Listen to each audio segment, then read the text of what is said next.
लेकिन उसका कोई असर उस पर होता ही नहीं था, जिस कारण से उसके दांत पीले पीले हो जाते हैं।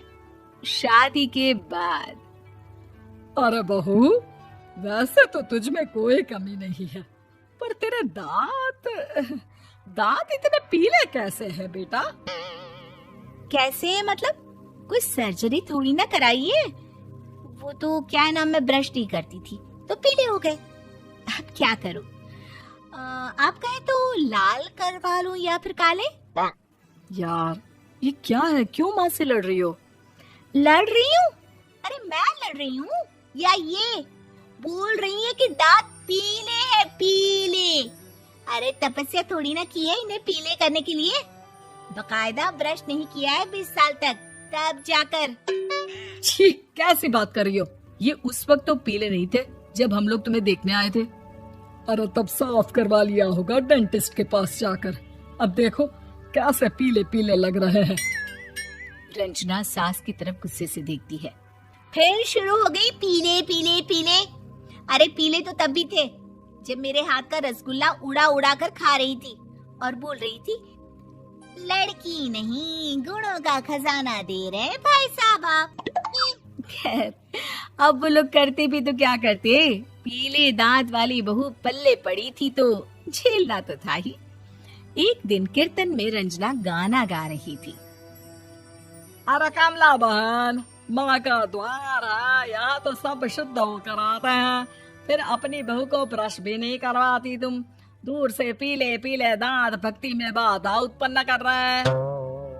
अरे कोई 2 साल के बच्ची थोड़ी ना लेकर आई हूँ मैं बहू बनाकर। अच्छी खासी लड़की है, अरे कैसे करवाऊं ब्रश? ये तो उसे खुद करना चाहिए ना। अब माँ बाप तो इसके जैसे तैसे निपटा दिए, ये नहीं सोचा कि सास कैसे संभालेगी। सास बहू को लेकर घर आ जाती है, लेकिन सोच लेती है कि अब इसे लेकर कहीं नहीं जाएगी। अगले रोज बहू कहती है, अरे क्या हो गया, मंदिर नहीं जाना क्या? कीर्तन का वक्त हो रहा है। मेरी मधुर वाणी से कान्हा जी जागते हैं और सोते हैं। आप तो जानती है ना उनकी भक्ति में कितना मन लगता है मेरा। वो क्या है ना, तबीयत ठीक नहीं लग रही है मेरी, आराम करूंगी मैं। तबीयत ठीक नहीं लग रही? अभी तो मिथुन के गाने पर नाच रही थी आप, और अब बोल रही है कि तबीयत ठीक नहीं लग रही। अरे भक्ति में मन लगा लो सासू को, ऊपर जाना है, क्या मुंह दिखाओगी आप? हाँ? सास को बहू की बात पर गुस्सा आ जाता है। मैं क्या मुंह दिखाऊंगी, इसकी चिंता तो ना कर, समझी? अपने मुंह की चिंता कर, जो ये पीले पीले दांत लेकर हर जगह पहुंच जाती है। पता है लोग कितना मजाक बनाते हैं। ना जी ना, मैं नहीं जाना कहीं तेरे साथ। तो ये बात है, कोई ना, मत जाओ, मैं अपने कमरे में ही बैठकर भक्ति कर लूंगी। ऊपर वाला दांत थोड़ी ना देखता है, मन देखता है, भावना देखता है। और अरे बस बस, तू सब कुछ दिखा, बस ये सफेद चमकदार दांत ना दिखाना किसी को, है? जा यहाँ से। बहू को सास की बात का कोई फर्क नहीं पड़ता, वो तो जैसी थी वैसी ही रह जाती है। सुबह नहाकर किचन में खाना बनाना, फिर खाना खाना, कीर्तन भजन करना और सो जाना। एक दिन, माँ जी मैं सहेली के घर जा रही हूँ, शाम को लेट आऊंगी। जाना, मैंने कौन सा तेरी आरती करनी है घर पर बैठकर। रंजना सहेली के घर जाती है, जहाँ वो पार्टी में जाने की तैयारी कर रही होती है। अरे शिखा, कहाँ जाने की तैयारी कर रही है? मैं गलत वक्त पर आ गई क्या? अरे नहीं यार, उल्टा सही वक्त पर आई है। मैंने ये साड़ी और ज्वेलरी निकाली है यार, शाम को इनके ऑफिस की एक पार्टी में जाना है। बताना कैसा लग रहा है ये सब? नहीं यार, इस ड्रेस के साथ तो वो वाली ज्वेलरी अच्छी लगेगी। हाँ सही बोल रही है, मैंने ध्यान ही नहीं दिया। वैसे तो हमेशा से मस्त फैशन सेंस रखती है। तो बड़ा जाती होगी ना पति के साथ पार्टी में। रंजना कुछ नहीं बोलती, बस सोचती है कि यार काश ये बात सही हो जाती, पर मैं क्यों नहीं जाती पार्टी में? क्या इन लोगों की कोई पार्टी होती नहीं होगी? रंजना घर आती है और रात में पति से सवाल करती है, एक बात बताइए, आप मुझे किसी पार्टी में क्यों नहीं ले जाते? क्या आपके यहाँ ऑफिस में पार्टी नहीं होती? पति बेचारा क्या कहता कि दांत पीले हैं तुम्हारे इसलिए।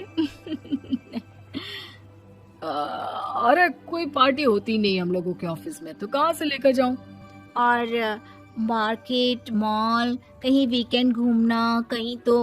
अरे यार, सारे हफ्ते में एक छुट्टी मिलती है तो सोचता हूँ कि आराम ही करूं। क्यों? रंजना मन मारती रही। पहले कभी सास के साथ मंदिर जाया करती थी, लेकिन वो भी सास ने ले जाना बंद कर दिया। घर बैठी बैठी रंजना भूल जाती है। तभी उसे आइडिया आता है और वो मायके जाने का सोचती है। सासू माँ, 2 दिनों के लिए मम्मी के घर जा रही हूँ। अच्छा अच्छा, ठीक है, आराम से जा। और हाँ, माँ से कुछ अच्छी आदत सीख कर आना कि कैसे शरीर के हर भाग की तरह दांतों की सफाई भी जरूरी होती है, समझी? शुरू हो गई ना आप। वो लोग आपकी तरह नहीं है कि छोटी छोटी बात का बतंगड़ बना दे। उन लोगों के लिए मैं मायने रखती हूँ, ना कि मेरे पीले पीले दांत। रंजना माँ को बिना बताए उन लोगों को सरप्राइज देती है, लेकिन जैसे ही वो दरवाजे पर पहुंचती है, अंदर देखती है कि घर वाले कहीं जा रहे होते हैं। अब माँ, काश रंजना दीदी के दांतों वाली प्रॉब्लम नहीं होती तो वो भी हम लोगों के साथ चलती ना बुआ जी की बेटी की शादी में। हाँ बेटा, लेकिन अब उसे कौन समझाए कि उसको उसके पीले दांत नहीं दिखते, लेकिन उसके आसपास के लोगों को कितना एम्बैरेसिंग फील कराते हैं। मुझे तो कितनी बार उसके स्कूल की टीचर ने शिकायत की कि उसके साथ कोई लड़की बैठना भी नहीं चाहती और ना ही कॉलेज में कोई उससे बात करना चाहता था, लेकिन पता नहीं क्यों उसे ये बात समझ में ही नहीं आती। कोई कमी नहीं है उस लड़की में, बस यही कि दांत पीले हैं। वो तो भला हो जीजा जी और उनकी माँ का, जो दीदी को जैसी है वैसे ही रखा हुआ है। रंजना को अपने घर वालों की बात सुनकर बहुत दुख होता है। वो सोचती है कि वो क्या करे, लेकिन फिर वो सीधा डेंटिस्ट के पास जाती है, अपने दांत चमकाती है और कसम खाती है कि वो रोज ब्रश करेगी। अरे क्या हो गया? तुम तो 2 दिनों के लिए गई थी ना, पर कोई ना, अच्छा है, चलो आ गई तो। रंजना सास के सामने आकर खड़ी हो जाती है और पूरी स्माइल करती है, उसके चमकदार दांतों को दिखाती हुई। हैं? चले मंदिर। माँ, मुझे माफ कर दीजिए, मैंने आप लोगों को बहुत एम्बैरेसिंग फील करवाया। मैं आज से रोज ब्रश करूंगी।